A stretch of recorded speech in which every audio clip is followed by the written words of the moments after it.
I got 5 Commanders players who are on the hot seat for the 2025 NFL season. Let's talk about it. Like, comment, subscribe to the channel.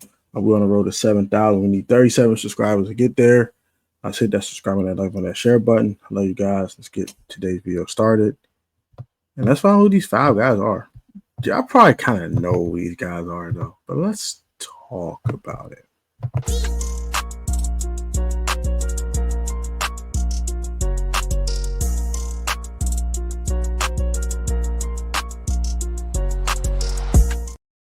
What's up? What's up with y'all, man? Welcome back to the PSN Commanders Network. Formerly known, also known as the Protest Sports Network. Your boy Gotti Tech.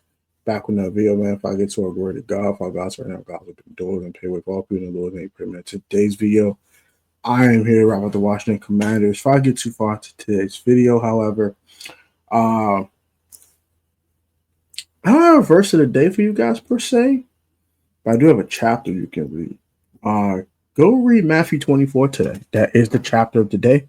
Go read that and compare it to the world and let me know you guys think in the comment section. Let's get right into today's video. So, we got 5 Commanders players that are currently on the hot seat for me. These guys might have expiring contracts. They might be looking for an extension. These players are also players that might not have contributed as much as they needed to in 2024, and they really will need to step up in order to get a bigger role on the team. Some of these guys, guys got drafted in their same position in this year's draft, things of that nature. Let's talk about it. Number 5 for me. Start with number 5. I shall give you some honorable mentions. Number 6 and 7 for me will be Percy Butler, and another guy for me would be Ben Sinnott. Now, Ben Sinnott for me is on a hot seat because if he doesn't produce this year, he'll be kind of be relegated to be a backup tight end rest of his career, or at least prior to the end of his rookie deal. So he got to step up and do something, and that's for Percy Butler. He's on the hot seat because he might not make this roster. Got like Tyler Owens are more athletic than him and also can bring special teams prowess. You got other guys like you already got Quan Martin and Will Davis, your starters, and then they re-signed All-Pro Revo. So where does that leave Percy Butler? You know, and they drafted the guy Robert. They didn't draft him, but they did pick him up in the UEFA pool. So Percy Butler better do some things in camp to really set himself apart to keep his roster spot. All right, so that's our honorable mentions. Let's get to number 5 on the list. Number 5 on the list for me is Luke McCaffrey.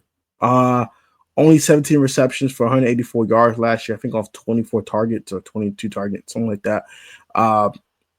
He has to step up this year. Not because he's not going to make the roster in 2026 or he's on a verge of getting traded or nothing like that. I'm not saying in that ilk. But if he really wants to have a stable role on this team that's not special teams related, he's going to go out there and show some good things. And I mean, maybe a double in numbers. So instead of 17 receptions, 31, 32 receptions, or even 34, which would make exactly twice as many receptions he had last year. And instead of 184 yards, maybe 350 yards, you know what I mean? That's what I mean by stepping up. I'm not saying Luke McCaffrey has to go there and have 1,000 yards or something like that, but double his production from last year and probably do it with probably not a lot of work. Probably 40 targets. So he's going to be efficient. He's probably going to get 40 targets the whole year, if that. So he's going to have to go out there and be efficient with the time he does get. And the opportunity he does get, he's going to make the best of them. Catch the football, make somebody miss out after the catch, things of that nature, and just be huge in clutch situations. I think he's going to be a third down chain mover for the Commanders, as they probably will look at the film and start doubling Zach Ertz in those situations, and not how big of a third down converter that Zach Ertz is. Guy like Luke McCaffrey will have to step up. Especially they drafted Jalen Lane in the 4th round. This year's draft, where does that leave Luke? You know what I mean? They traded for Debo. So where does that leave Luke McCaffrey? You know what I'm saying? So number 5 for me is Luke McCaffrey. Number 4. That's an interesting one. And this one is going to be kind of tough to really say, but as a fan of this guy, I'm a big fan of this guy. But number 4 is Brian Robinson Jr. He hasn't had over 800 yards in any season of his career. They drafted Ja'Cory Croskett-Merritt in the 7th round, who that's a 7th round pick. So I'm like, oh my gosh, JCM, 1,000 yards. I'm not hitting that, but could he take 30% of the carries from B-Rob? And B-Rob probably left with half of them exactly. And then, Austin Eckler gets the rest. I could see that. Sure. But number one thing with Brian Robinson, stay healthy and hit over the 800-yard mark. I think if he does those two things, I think he will be here beyond next season. If he hits 1,000 yards, I think he'll be here. If he hits over 800, he gets 10 touchdowns off of 200 carries. That's just hypothetically say 200 carries. And he stays healthy. I think he'll be here. He won't cost you a lot of money. That's from I don't see where he's going to be here. He's not going to cost a lot of money. All he has to do is produce, stay down, stay healthy. He do those things, he'll be here. Not going to be a long extension. No, I can see 2 because Antonio Gibson had more production than a Brian Robinson Jr. in his time in Washington. And he only got a 2-year, $7 million contract. It's not a lot of money. Brian Robinson probably gets something very similar to that, or even cheaper. It's not going to cost a lot of money. But all he has to do is prove it, stay healthy, and produce. And I think he will get 2 years, maybe $9 million on the open market from us or another team, and he'll find a home. I think he'll be here if he proves himself and does well this year. 800 yards, 10 touchdowns will be the target number for Brian Robinson Jr., and I think he will be here. Number 3 for me is Marshawn Lattimore. Marshawn Lattimore had a rough go of it at times last year, especially against A.J. Brown and Mike Evans, specifically in the NFC Championship game and the wild card game, respectively. But also the Week 16 matchup versus A.J. Brown wasn't the best. He had some flashes, but he also had some really controversial calls. A couple of those pass interferences were bogus. But also he let Kenny Pickett throw a bomb to him, and he got mossed. That wasn't good. He allowed a touchdown on him in that game too. So I think AJ like 75 yards in that game, something like that. So that wasn't the best performance by Marshawn, but he did have 3 PBUs in that game. So it was take the good with the bad in that performance in Week 16. In the wild card game, he was just getting whooped. He was just getting torched from the word go. Just torched. He got OD'd on. I ain't gonna. He got OD'd on. Mike Evans probably had 100 yards. I don't want to look it up, but I think he had 100 yards, and almost all of them 100 yards were on that man. Big belt to you know what? Belt to behind, belt to ASS. That's what Marshawn Lattimore was getting. BTA, belt to ASS. He was getting blitzed from the word go. He was getting whooped, toe up from the flow up from the word go. That was bad. That was bad. Bad. Real bad. Real bad. That wasn't good. Quiet in that divisional game. They didn't really try to test bro like that. His debut, they didn't really try to test bro like that either. So he had a couple good games, ain't gonna cap, but he was definitely inconsistent last year. But he says he looks healthy. He looks like he's explosive again. And I think that's huge for him. That's huge. That's huge for Marshawn. And I hope he stays healthy. There's no one thing with him. It's like Brian Robinson. Stay healthy. Gosh sakes. God dang. Stay healthy, bro. Jeez. Number two is going to kind of be something off of left field.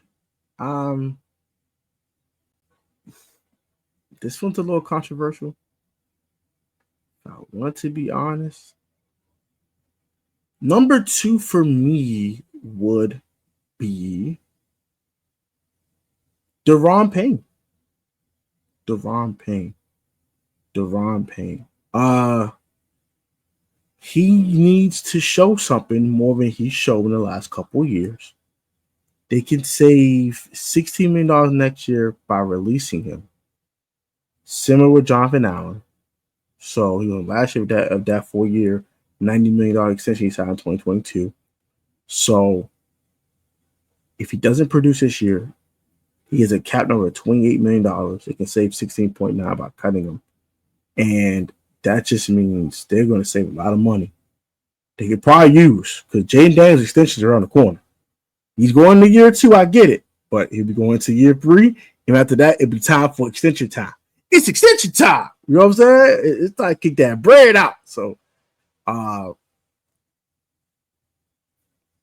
it's time for Deron to show something. Number one, last but not least, a newcomer, a guy we traded for. This guy has to show something because in his last stop, the end of his last tenure, in his previous stop, he wasn't really the guy he was early in his career. And he got some people to prove wrong, a whole other city. And that city is San Francisco. You can know what I'm talking about. That guy is Deebo Samuel Sr. Now, I have him above Deron because he's a newcomer and he's been picked up by AP. Deron will more likely not be here next year on that number, so I'm not be surprised if they cut him or not. But they could probably extend the lowest cap number as well. But I think they're going to release him and be like, look, bro, we're going to cut you and we're going to go ahead and bring you back on a lower number. That number is crazy. But as for a guy like Deebo, his money is guaranteed to him, and he has to prove himself because if he doesn't, this could be his last stop in the league because he'll be pushing 30. He's a unique type of player. He's not the best route runner in the world, but he has a specific skill set that if you can use it correctly, it's great. But he has to stay healthy. He has to buy in, which he's saying he's buying in. And also, he's going to have to produce. He had 600 yards last year. I think 1 touchdown catch. He's going to probably give you 200 more yards than that this year. So 800 yards receiving in 17, which is not a lot of production, bro. That's less than 50 yards a week when you think about it. Yeah, it's a little less than 50 yards a week. So yeah, 50 times 17. Yeah, it's a little less than because that'd be 850 if he did that. So yeah, it'd be a little less than 50 yards a week. He has to be consistent. Probably another 200 yards on the ground, maybe 150 yards on the ground. Total of, let's say, 7 touchdowns from Deebo. That's a great year for him, and I think he'll be here on a lower cap number, by the way. But I think he'll be here for a shorter term extension to keep this core together while Jaden still on a rookie contract. Those are my 5 commanders who'll be on a hot seat for 2025. Let's recap. I have honorable mentions. I have Ben Sinnott and Percy Butler. My number 5 is Luke McCaffrey. My number 4 is B-Rob. My number 3 is Marshawn Lattimore. My number 2 is Deron Payne. My number 1, and last but not least, is Deebo Samuel Sr. What are your thoughts on this video? Like, comment, subscribe to the channel. You guys with the love of Christ. Have a great day. Or remember, if you put God first, have good sportsmanship, you'll always open up the talent. And let's pro dedication, man. Protect us always. I love you guys. Yeah, I'll catch you on the next video. Peace.